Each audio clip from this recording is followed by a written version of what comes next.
আসসালামু আলাইকুম রহমতুল্লাহি বারাকাতুহু। আজকে এমন এক জায়গা আইছি ভাই, এমন এক জায়গা আইছি, খুব ভয়ঙ্কর একটা জায়গা, খুব ভয়ঙ্কর একটা জায়গা। দেখেন দেখেন ভাই, এদিকে একটু আছেন তো ভাই। এই দেখেন জায়গা, এই গাছাগুলা কিতা কিতা থাকে ভাই, আল্লাহ জানে। ওই দেখো, কোন ধরনের সাপ থাকে না কিতা আমি জানি না। এই এই এই দেখেন, আমি জায়গাটা একটু দেখাই। এই দেখেন ভাই, এই দেখেন কিভাবে গর্ত, এখানে মানে কিতা থাকে মাত্র আল্লাহ জানো। ওই দেখো তো, গর্ত কিতা থাকে আমরা জানি না আসলে। এই এই যারা জানো, ওই তখন আমার থাম্বির বাইরে আমি লই আইছি লগে করি। আসলে খুব একটা ভয়ঙ্কর জায়গা এবং সুন্দর জায়গা আমি দেখছি। এটা কিটা ফার্ম নেই, ফার্ম। এটা সম্ভবত পাম। হ্যাঁ, এই দেখেন আমরা পাম বাগানে আইছিলাম, কিন্তু পাম পাইলিছি। আসলে আমরা ভাগ্য বালা মনে হয় এটা পাম। হ্যাঁ, আমরা আসলে পাম দেখছি না, আমি ফার্স্ট দেখলাম পাম। খালি শুনছি পাম বাগান, এবং পাম দিয়া সয়াবিন তেল তৈরি হয়, পামের তেল আর কি। এটা এই এখন আজকে জানতে পারলাম। আসলে এই জায়গাটা আমার কাছে ভালো লাগছে, এর লাগে আপনাদের ভিডিও করতেছি এবং আপনাদেরকে দেখাইতেছি। আসলে খুব সুন্দর একটা জায়গা। দেখেন তো ভাই, এই কূপটা একটু সুন্দর করে দেখান। এই কূপটা আসলে আমার কাছে খুবই ভালো লাগছে, খুবই ভালো লাগছে। এবং এই সাইডটা একটু দেখান, এই সাইডটা একটু জুম করে দেখান ক্যামেরা, একটু জুম করে দেখান। এই দেখেন পাহাড়ের ভিতরে। এখন আমরা উপরে উঠার চেষ্টা করবো, দেখি আমরা উপরে উঠতে পারিনি। আসলে আমার কাছে খুব ভয়ঙ্কর ফয়লা মনে হয়েছে। এরপরে আমরা দেখি কিটা অবস্থা।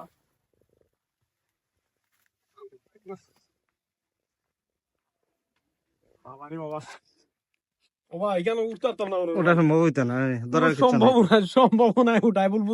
প্লেটের ভিতরে এটা হলো শাহপরান খাদিমনগর। খাদিমনগর আপনারা আসবা, যে যারা চিনেন তারা চিনেন, সমস্যা না। যারা চিনেন না, শাহপরান রোডের খাদিমনগর আসবেন, আইও পাম বাগান আইয়া ঘুরবেন ভাই। সিলেটের মধ্যে যে সুন্দর একটা জায়গা।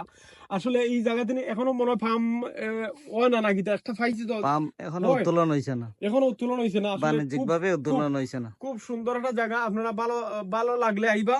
আর আমরা ভিডিওটা দেখলে আপনাদের যদি ভালো লাগে, লাইক কমেন্ট শেয়ার করবা। সবাইকে ভালো থাকবেন এবং ভালো রাখবেন। আসসালামু আলাইকুম ভাই। ও তলতুনি আমরা উঠে উঠছি, ডাউনটা তো ডাউন চাই থানবীর ভাই।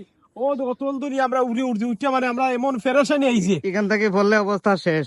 শেষ। এবং ওই দেখেন এই যে এরিয়া সব বলে ফার্ম বাগান। এটা আমি মনে করি বাংলাদেশের লাগি হইলো মালয়েশিয়া, না মালয়েশিয়া। চিন্তা করছেন, আমাদের বাংলাদেশে অনেক সম্পদ আছে, কিন্তু আমরা ব্যবহার করতাম জানি না। না জানার কারণে আমরা কষ্ট করি। মালয়েশিয়ার এক টুকরা সিলেটের একটা অংশ।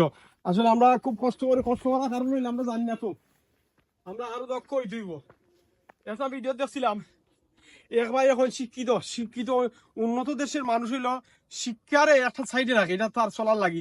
আর একটা ওই যে প্র্যাকটিক্যাল যেটা কাজ, যে কোনো একটা কাজ শিখতে হইব, এটা তারা প্রাধান্য দেয়। আপনারা যদি কাজ না জানেন কি করবেন? শিক্ষা দিয়ে তো হইতো না ভাই। শিক্ষা দিয়ে তো হবে না। শিক্ষা দিয়ে আপনি খালি পড়তে পারবেন, কোন জায়গায় গেছেন, এই জায়গায় গেছেন, এই জায়গায় গেছেন। সরকারি চাকরি কয়জনে ভাই? শিক্ষার পাশাপাশি আমাদের দরকার কিন্তু জেনারেল শিক্ষা যেটা বলতে, যে কোনো কাজ শিখতে হইব। কাজ না শিখলে আপনি কোনো জায়গায় গিয়ে কিছু করতে পারতেন না। বাংলাদেশি মেকানিক্যাল বলেন আর ইঞ্জিনিয়ারিং যাই বলেন, হাতের কাজ যে কোনো একটা আপনার শিখতেই হবে। দেখেন বাংলাদেশের মানুষ বিদেশে গিয়া কিতা করে, হাম্মাম পরিষ্কার করে, বাথরুম পরিষ্কার করে, এইটা পরিষ্কার করে, কাজ জানে না প্রথম অবস্থায়। এরপরে সিস্টেমে কাজ শিখার পরে অন্য কাজ করে। কিন্তু সাধারণ ইন্ডিয়ার মানুষ গিয়া দেখো, যে কোনো দেশে যায় তারা কাজ শিক্ষা যায়। আর তার শ্রমের দাম আছে বিশ্বের বাজারও। হ্যাঁ, মানে যে কোনো জাতের হেড মিস্ত্রি তারা, কিন্তু আমরা কোনো জায়গায় গেলে লেবার হইয়া যাইতে হয়। এই যে আমাদের মাইন্ড সেট আপ করতে হইব। আমরা লেখাপড়া করবো, ঠিক লেখাপড়া করতে হইব, মাস্ট। চলার ক্ষেত্রে লেখাপড়া দরকার, কিন্তু জীবন ধারণের ক্ষেত্রে আপনি ফ্যাট রেট বইটা রাখার একমাত্র সিস্টেম হইলে আগে কাজ শিখতে হইব। কাজ না শিখলে কিছু করা যায় না ভাই। লেখাপড়ার পাশাপাশি আমরা কাজের দিকে আমরা মন। অসংখ্য ধন্যবাদ জাহাঙ্গীর ভাই, আপনার মূল্যবান কথার লাগি।